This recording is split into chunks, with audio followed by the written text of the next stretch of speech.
Pada tanggal 29 Januari 1950, suatu peristiwa sedih telah terjadi. Panglima Besar Angkatan Perang Republik Indonesia Jenderal Sudirman telah meninggal dunia setelah lama menderita penyakit paru-paru tuberkulosis.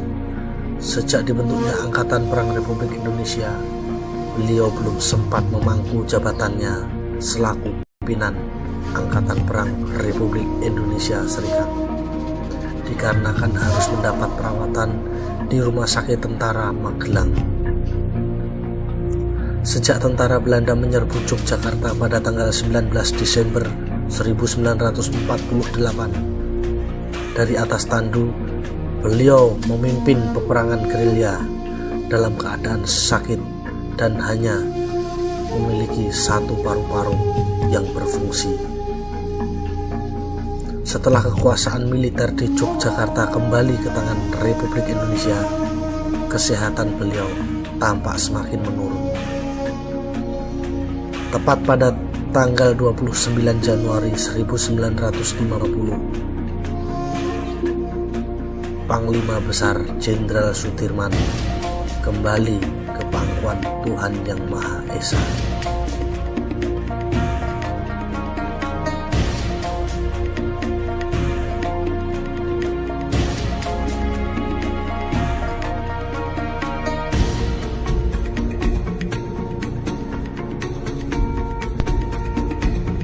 Jenazah Pak Dirman diberangkatkan dari Magelang, diantar dengan kehormatan oleh para pembesar sipil dan militer. Selamat jalan pahlawan, semoga Tuhan Yang Maha Kuasa memberikan berkah dan kelapangan kepadamu, sesuai dengan dharma baktimu kepada Nusa dan seluruh bangsa Indonesia. Tembakan salvo sebagai ucapan selamat jalan rakyat dengan wajah duka berjejal-jejal di sepanjang jalan. Hari ini mereka telah kehilangan Panglima Besar yang sangat dicintainya.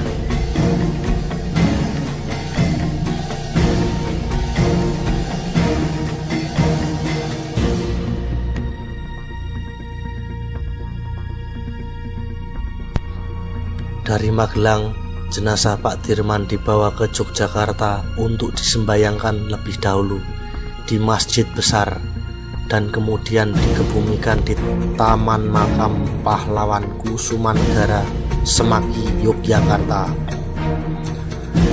Di alun-alun utara disiapkan suatu upacara militer untuk melepas kepergian almarhum.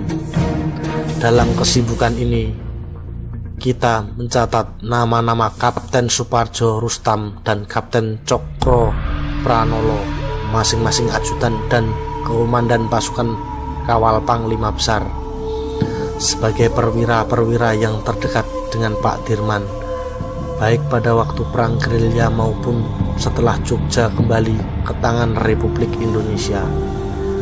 Kedua perwira ini merupakan orang-orang yang paling sibuk dengan kepergian Panglima Besar hari itu.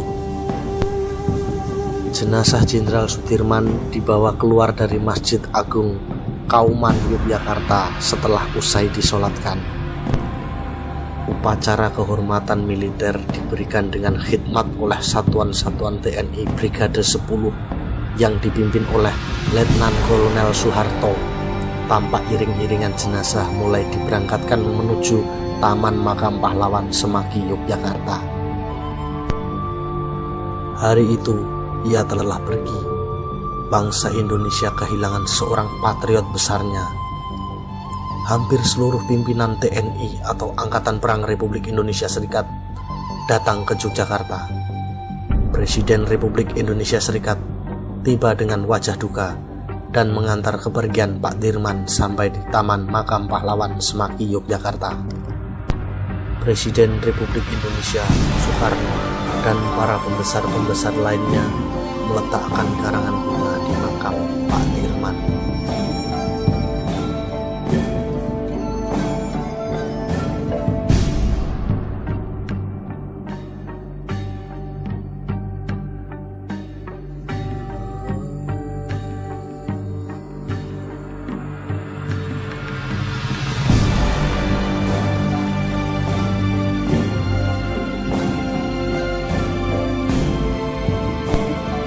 Berikut ini adalah tulisan di prasasti Taman Makam Pahlawan Nasional Kusumanegara Yogyakarta. Percaya dan yakinlah bahwa kemerdekaan suatu negara yang didirikan di atas timbunan atau reruntuhan korban jiwa atau harta benda dari rakyat dan bangsanya tidak akan dapat dilenyapkan oleh manusia siapapun juga.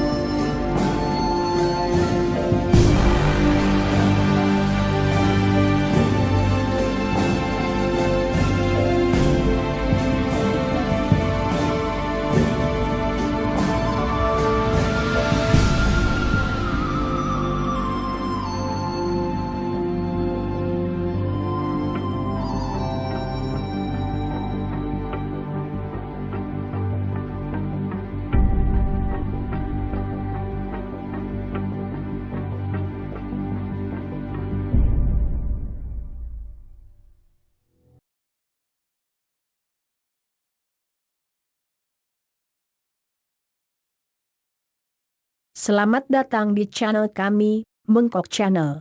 Beberapa ustaz dapat kritik gara-gara pasang tarif selangit. Ada juga yang baru paham ilmu agama sedikit tapi sudah besar kepala dan merasa paling benar. Sibuk menyalahkan yang lain. Kisah hidup Kiai Supci dari Parakan, Temanggung, seharusnya bisa jadi teladan.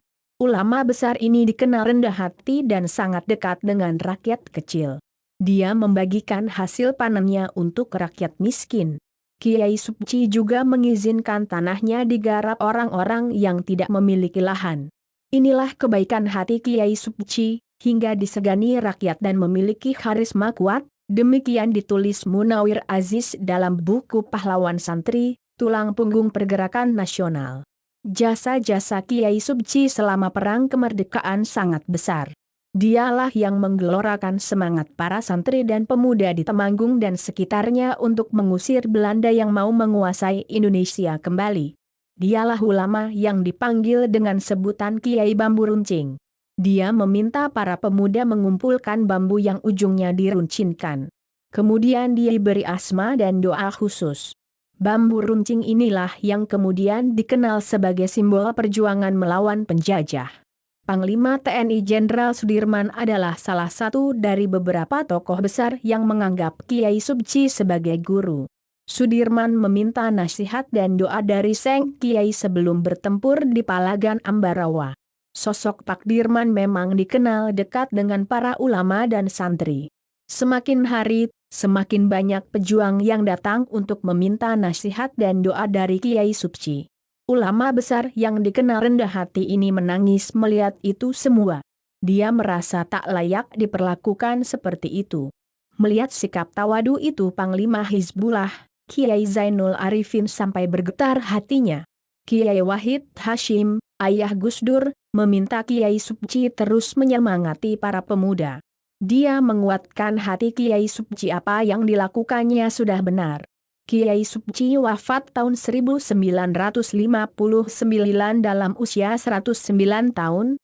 Semoga sikap nasionalisme dan rendah hati ulama besar ini selalu diteladani oleh generasi muda.